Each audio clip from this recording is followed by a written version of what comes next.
We are now standing on Mount Surge, right above UNESCO heritage of Dubrovnik. Behind us, you can see 359 acres of unspoiled nature, which are supposed to become a gated community, closed golf resort, where rich people should buy real estate and live. In 2010, we found out what is the scale of the project. It was equal to the scale of an entire city, and 20 times bigger than the volume of the old city.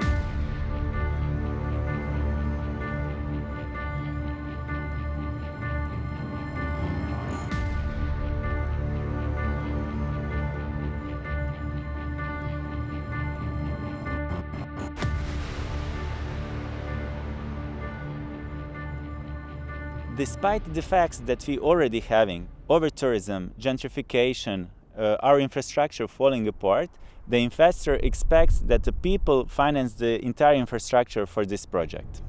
So all this is being planned just for a handful of rich and powerful. They would chop down the existing forest, replace it with a golf turf, and to maintain it they would use crazy amounts of water and pesticide. The amount of water is 3 times bigger than the amount of water during the tourist season. So this is completely crazy and unacceptable for us.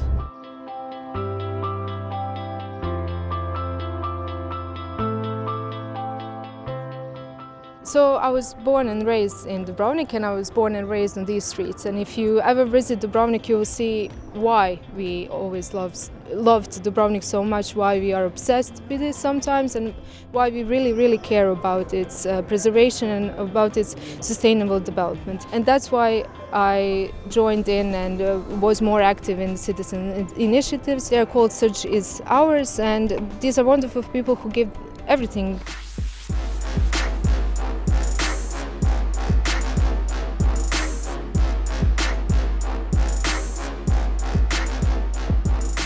We did all sorts of things. We organized public debates about the issue, we had experts analyzing the documents, we had street actions, we even organized a referendum. We had 85% of people saying no to the project. But all the political levels in Croatia, from local to national, continued pushing the project. So we had to go to the court to show that this project was bad for the environment, bad for Dubrovnik, and illegal. We fought them in court for 2.5 years, where we at the end won and had 2 judgments in our favor, killing the permits for the project. So Croatian courts stopped the real estate project, but unfortunately that was not the end of the story, because the investor behind the project found a legal backdoor. It's called ISDS, and it is found in many international trade and investment agreements.